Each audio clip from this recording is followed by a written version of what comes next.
बेटे की सास निकली पुरानी प्रेमिका।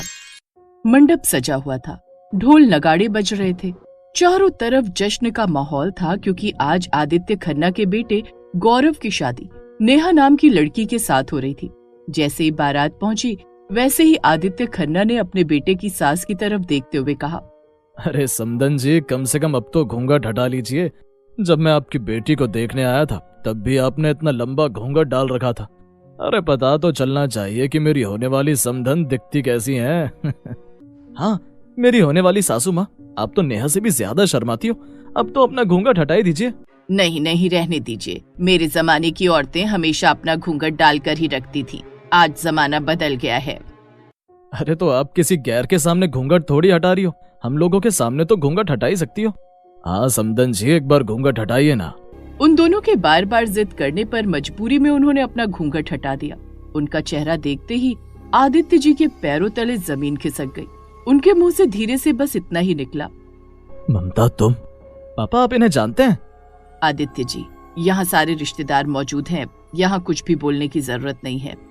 लेकिन मैं जानना चाहता हूँ पापा कि आपको कैसे जानते हैं। पक्का आप दोनों कॉलेज में साथ पढ़ते होंगे। मुझे भी बताइए ना अपने कॉलेज के किस्से। वैसे भी मुहूर्त का भी टाइम है, बताना तो पड़ेगा ही। और मुझे ममता से भी बहुत सारी चीजें जाननी है, उससे पहले ये शादी नहीं हो सकती। चलो अंदर चलते हैं। तो आदित्य ममता और अपने बेटे गौरव को लेकर किसी कमरे में चले गए। आदित्य और ममता दोनों का चेहरा देखकर गौरव बोला, अरे आप दोनों अगर कॉलेज के दोस्त हैं तो आप दोनों को तो खुश होना चाहिए। ऐसा चेहरा क्यों बना रखा आप दोनों ने? ममता, क्या मैं गौरव को सब कुछ बता दूं कि कैसे मुझे धोखा देकर तुम भाग गई थी? मैंने तुम्हें कितना ढूंढा पर कहीं नहीं मिली तुम। पापा इसका मतलब? हाँ बेटा, किसी जमाने में मैं और ममता एक दूसरे से बहुत प्यार करते थे। मैं तुम्हें शुरू से बताता हूँ। आप मत बताइए क्योंकि आपको आधी अधूरी बात पता है। मैं पूरी बात बताती हूँ बेटा। आज से 25 साल पहले मैं और तुम्हारे पापा एक ही कॉलेज में पढ़ते थे। हम दोनों की दोस्ती हुई और धीरे धीरे दोस्ती प्यार में बदल गई। 25 साल पहले। ममता, तुम्हें कैंटीन याद है? जब तुम पहली बार इस कॉलेज में आई थी तब मैंने तुम्हें यहीं पर देखा था और उसी वक्त मुझे तुमसे प्यार हो गया था। लेकिन आपने प्यार का इजहार तो 1 साल बाद किया। अरे मेरी हिम्मत नहीं हो रही थी तुम्हारे सामने अपने प्यार का इजहार करने की। डर लग रहा था कि हमारी दोस्ती भी खत्म ना हो जाए। अरे नहीं आदित्य, दिल ही दिल में मैं भी तुम्हें पसंद करती थी पर कभी बोल ही नहीं पाई। ममता, अपने पास वाले थिएटर में दिलवाले दुल्हनिया ले जाएंगे मूवी लगी है, चलो ना देखने चलते हैं। सुना है बहुत रोमांटिक फिल्म है। आपने सही कहा। वो नया हीरो आया है ना, शाहरुख खान, उसकी फिल्में अभी ज्यादा नहीं है लेकिन जितनी भी है मुझे बहुत अच्छी लगती हैं। लेकिन मैं कैसे चल सकती हूँ? मेरे पापा को तो तुम जानते ही हो। कॉलेज से घर जाने में 1 मिनट भी लेट हो जाऊं तो पूछताछ करने लगते हैं। सही कह रही हो, तुम्हारे पापा तुम पर बहुत शक करते हैं। तो ऐसा करते हैं, कल हम कॉलेज का बंक मार के मूवी देखने चलेंगे। हाँ, ये हो सकता है। अगली सुबह आदित्य अपनी मोटरसाइकिल लेकर ममता के घर से थोड़ी दूर पर खड़ा हो गया। ये ममता कहाँ रह गई? कल उसने वादा किया था मेरे साथ मूवी देखने जाने का, पर अभी तक आई ही नहीं। थोड़ी देर बाद ममता तैयार होकर अपने घर से बाहर निकली। जैसे ही उसकी नजर आदित्य पर गई वो डर गई। अरे बाप रे, ये आदित्य यहाँ क्या कर रहा है? अगर पापा ने देख लिया तो गड़बड़ हो जाएगी। थैंक गॉड ममता आई गई। इतने में आदित्य के पापा बालकनी में आ गए। क्या हुआ बेटी, खड़ी क्यों हो? वो सामने ऑटो खड़ा है, जल्दी जाओ वरना लेट हो जाओगी कॉलेज के लिए। जी पापा। अरे बाप रे, इसका बाप तो हर वक्त अपनी बेटी पर नजरें गड़ाए रखता है। ममता ऑटो में बैठी और वहाँ से निकल गई। ममता के पापा भी अंदर चले गए। इधर आदित्य ने बाइक स्टार्ट की और ऑटो का पीछा करने लगा। क्या यार, मैंने तो सोचा था मैं ममता को उसके घर से पिकअप कर लूंगा। मुझे नहीं पता था ममता के पापा इतने ज्यादा स्ट्रिक्ट हैं। ममता थोड़ी दूर पर किसी चौराहे पर ऑटो से उतर गई। आदित्य उसके पास पहुंचा। तुम पागल हो क्या आदित्य? मैं तुम्हें पापा के बारे में सब कुछ बता चुकी हूँ, फिर तुम मेरे घर क्यों आ गए? आज के बाद मेरे घर के आसपास दिखाई भी मत देना। अरे सॉरी ममता, आज मैंने पहली बार तुम्हारे पापा को देखा। चलो जल्दी चलते हैं वरना मूवी निकल जाएगी। आदित्य ममता को अपनी बाइक पर बिठाकर थिएटर चला गया और मूवी देखने लगा। दोनों एक दूसरे का हाथ पकड़कर बैठे थे।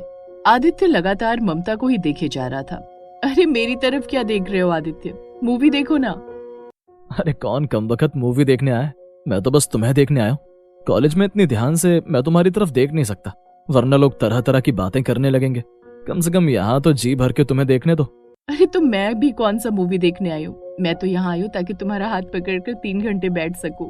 एक तरफ ममता और आदित्य एक दूसरे के साथ प्यार भरे पल बिताने लगे, वहीं दूसरी तरफ ममता के पापा ने कॉलेज के प्रिंसिपल को फोन कर दिया। प्रिंसिपल साहब, आज मेरी बेटी कॉलेज आई है या नहीं?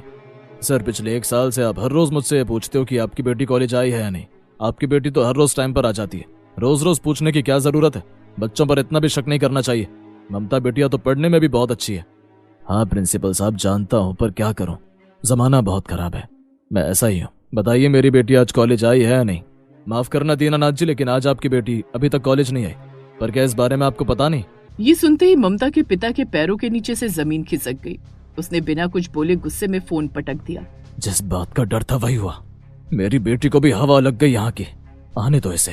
जिस वक्त कॉलेज की छुट्टी होती है उसी टाइम पर ममता खुशी खुशी अपने घर पहुंच गई, लेकिन सामने उसके पापा गुस्से में बैठे थे। कहाँ गई थी ममता? ये कैसा सवाल पूछ रहे हैं आप पापा? मैं कॉलेज ही गई थी और कहाँ जाऊंगी। तेरा बाप हूँ बेटी, मुझे पता है तू झूठ बोल रही है। मैं हर रोज तेरे प्रिंसिपल से कॉल करके पूछता हूँ कि तू कॉलेज गई है या नहीं। बता कहाँ गई थी तू? सॉरी पापा, मैं अपने एक दोस्त के साथ गई थी। तेरी इतनी हिम्मत, आज के बाद तू कभी कॉलेज नहीं जाएगी। मैं आज ही तेरी शादी तय करता हूँ। कल से हम इस शहर में नहीं रहेंगे। चल जा अपने कमरे में। पापा ये क्या बोल रहे हैं आप? अभी तो मेरी पढ़ाई भी खत्म नहीं हुई और मैं तो किसी दूसरे को पसंद करती हूँ। मैं उसके अलावा किसी से शादी नहीं कर सकती। तो बात यहाँ तक पहुँच गई। चल चुपचाप, तू अब कमरे में ही कैद रहेगी। दीनानाथ ने अपनी बेटी को कमरे में बंद कर दिया और बाहर से कुंडी लगा दी। पापा ऐसा मत कीजिए, मैं उसके अलावा किसी से शादी नहीं कर सकती। एक बार आप उससे मिल तो लीजिए। लेकिन दीनानाथ ने उसकी एक न सुनी और अगले ही दिन वो अपनी बेटी को लेकर कहीं दूसरी जगह शिफ्ट हो गया। जब अगले दिन ममता कॉलेज नहीं आई तो आदित्य परेशान हो गया। ममता तो हर रोज कॉलेज आती थी, पर आज अचानक क्या हो गया? हो सकता है कोई काम हो, कल तो आ ही जाएगी। लेकिन लगातार 15 दिनों तक ममता कॉलेज आई ही नहीं। अब आदित्य घबरा गया। इतने दिनों तक ममता कॉलेज न आए, ऐसा हो ही नहीं सकता। जरूर कोई बात हुई है। मैं उसके घर जाकर देखता हूँ। जब प्यार किया तो डरना क्या। आदित्य जैसे ही ममता के घर गया तो देखा वहाँ ताला लगा हुआ था। यहाँ तो ताला लगा हुआ है, किससे पूछूं? तभी वहाँ पर मोहल्ले की एक औरत आ गई। उसने आदित्य से कहा, बेटा वो लोग तो ये घर बेचकर हमेशा हमेशा के लिए यहाँ से चले गए। अब तो ममता की शादी भी हो गई होगी। ये सुनकर आदित्य के पैरों तले जमीन खिसक गई। ममता ने तो मुझसे शादी का वादा किया था। वैसे आंटी, ये लोग कहाँ गए? आपको कुछ पता है? नहीं बेटा, इस बारे में तो किसी को भी नहीं पता। उस दिन के बाद ऐसा लगा जैसे मेरे शरीर का एक हिस्सा मुझसे अलग हो गया हो। मैं शादी नहीं करना चाहता था, पर मेरे माँ बाप ने जबरदस्ती मेरी शादी करा दी।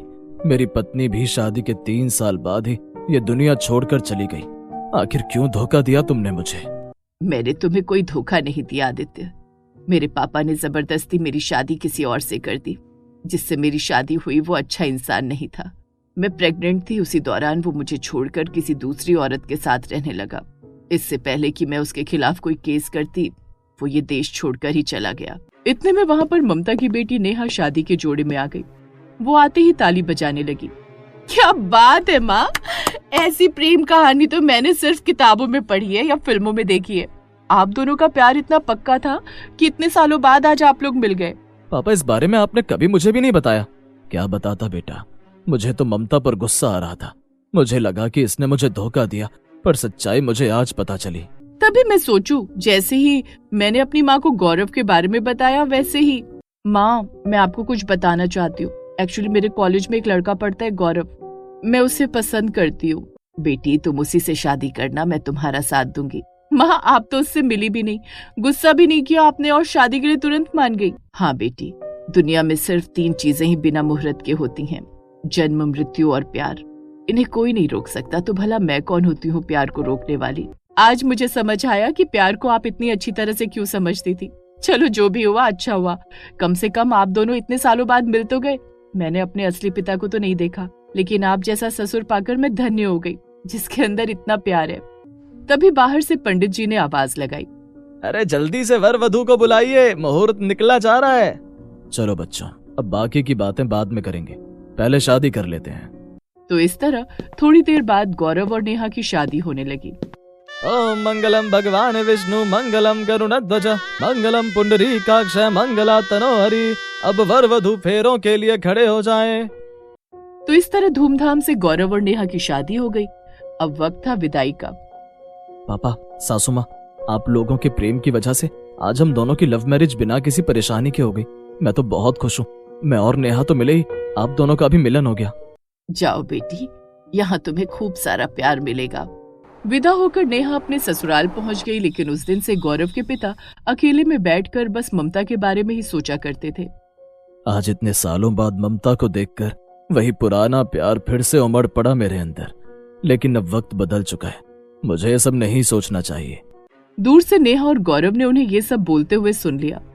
गौरव, अंदर चलो, मुझे तुमसे कुछ जरूरी बात करनी है। अरे लेकिन हुआ क्या नेहा, बताओ तो। अरे अंदर चलो, बताती हूँ। नेहा गौरव को कमरे के अंदर लेकर चली गई। गौरव, हम दोनों ने भी प्यार किया है, हमारे माँ बाप ने भी प्यार किया है, इसलिए हम प्यार को बहुत अच्छी तरह से समझ सकते हैं। हाँ नेहा, लेकिन तुम कहना क्या चाहती हो, साफ साफ बताओ। गौरव, मैं क्या कहती हूँ, शादी के बाद मैं तो यहाँ आ गई हूँ, अब माँ अकेले पड़ गई हैं। ससुर जी भी अक्सर माँ के बारे में ही सोचते रहते हैं। अभी भी वो मेरी माँ के बारे में ही सोच रहे थे, तो क्यों ना माँ को भी यहीं बुला लिया जाए। अरे यही तो मैं तुम्हारे मुंह से सुनना चाहता था नेहा, और तुम तो सिर्फ उन्हें बुलाने की सोच रही हो। मैं तो चाहता हूँ उन दोनों की शादी करवा दी जाए। क्या बात है गौरव, तुम तो मुझसे भी 2 कदम आगे निकले। ठीक है, मैं कल माँ को बुला लेती हूँ, शादी की बात भी उनके सामने ही करेंगे। अगले ही दिन नेहा ने फोन करके अपनी माँ को बुला लिया। नेहा, तुम्हारे जाने के बाद तो वो घर मुझे काटने को दौड़ने लगा था। अच्छा हुआ तुमने मुझे बुला लिया, लेकिन आखिर मैं कब तक यहाँ रुक पाऊंगी, कभी न कभी तो जाना ही पड़ेगा। नहीं माँ, मैं और गौरव ने कुछ ऐसा सोचा है जिससे आप हमेशा के लिए यहाँ रह सकती हो। ऐसा कौन सा तरीका है नेहा? सासू माँ, हम चाहते हैं कि आप और पिताजी शादी कर लीजिए, फिर आप भी हमारे साथ यहाँ रह सकती हैं। इससे पहले कि ममता कुछ बोल पाती, गौरव के पापा ही बीच में बोल पड़े। ये तुम लोग क्या कर रहे हो? ये कोई उम्र है शादी करने की? लोग मजाक उड़ाएंगे हमारा। इतना बोलकर आदित्य जी वहाँ से उठकर चले गए। गौरव बेटा, वैसे तुम्हारे पापा बिल्कुल सही कह रहे हैं। जो हम दोनों के बीच था उस बात को तो 25 साल गुजर गए, अब वो सब भूल जाओ। 25 साल क्या? प्यार तो 25 जन्मों में भी खत्म नहीं होता। रात में नेहा ने अपने हाथों से खाना बनाया। खाना पीना खाने के बाद सब अपने अपने कमरे में चले गए। नेहा ने गौरव से कहा, गौरव, मुझे पता है इन दोनों के अंदर अभी भी एक दूसरे के लिए उतना ही प्यार है, कुछ न कुछ तो सोचना ही पड़ेगा। मेरे पास एक मस्त प्लान है जिससे इनका वही प्यार फिर से जिंदा हो जाएगा। कैसा तरीका गौरव? तुम्हारी माँ और मेरे पापा पहली बार दिलवाले दुल्हनिया ले जाएंगे मूवी देखने गए थे, और 25 साल से वो मूवी आज भी एक थिएटर में लगी हुई है। क्यों ना हम लोग वही मूवी देखने चले?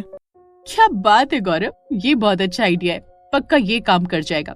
कल ही चलते हैं मूवी देखने। अगले दिन नाश्ता करने के बाद नेहा ने कहा, माँ, ससुर जी, दिलवाले दुल्हनिया ले जाएंगे मूवी के बारे में मैंने बहुत सुना है, और 25 सालों से लगातार अभी भी लगी हुई है, तो मैं सोच रही थी हम सब लोग वही मूवी देखने चले, कैसा रहेगा? उस मूवी का नाम सुनकर आदित्य जी और ममता एक दूसरे की तरफ देखने लगे। वो चाहकर भी मना नहीं कर पाए। ठीक है बहू, अगर तुम वो मूवी देखना चाहती हो तो हम जरूर चलेंगे, आज शाम को ही चलते हैं। ये सुनते ही नेहा और गौरव खुश हो गए, तो शाम को वो चारों वही मूवी देखने थिएटर में पहुंच गए। नेहा और गौरव ने अपनी सीट जानबूझकर बहुत दूर कर ली थी। इधर आदित्य और ममता 25 साल बाद एक बार फिर से उसी तरह उस थिएटर में बैठे थे। आदित्य जी वैसे ही ममता की तरफ देखने लगे। ममता, ऐसा लगता ही नहीं कि 25 साल बीत गए, वक्त वहीं पर आकर रुक गया है।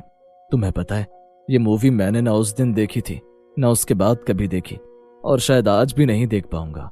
जब आप मुझसे अभी भी इतना प्यार करते हैं तो बच्चों की बात मान क्यों नहीं लेते? पहले पापा की वजह से तुमसे दूर हो गई, अब समाज का डर। ममता, मैं भी तुमसे शादी करना चाहता हूँ, पर ये समाज। दूर से नेहा और गौरव ने उनकी बातें सुन ली। वो दोनों तुरंत भागकर उनके पास वाली सीट पर आ गए। पापा, हमने सब कुछ सुन लिया है, समाज की छोड़िए। इस समाज ने आप दोनों को अलग किया था। जब आप दोनों ने हमारे प्यार को समझा तो हमारा भी कुछ फर्ज बनता है। अब तो ये शादी होकर रहेगी। लेकिन बेटा। बस पापा, ज्यादा समाज की चिंता मत कीजिए। मैं ये शादी आपकी खुशी के लिए नहीं बल्कि अपनी खुशी के लिए कर रहा हूँ। इसी बहाने मुझे माँ मिल जाएंगी। और मुझे इतना प्यार करने वाले पिता। अगले ही दिन मंदिर में जाकर गौरव और नेहा ने ममता और आदित्य जी की शादी करवा दी।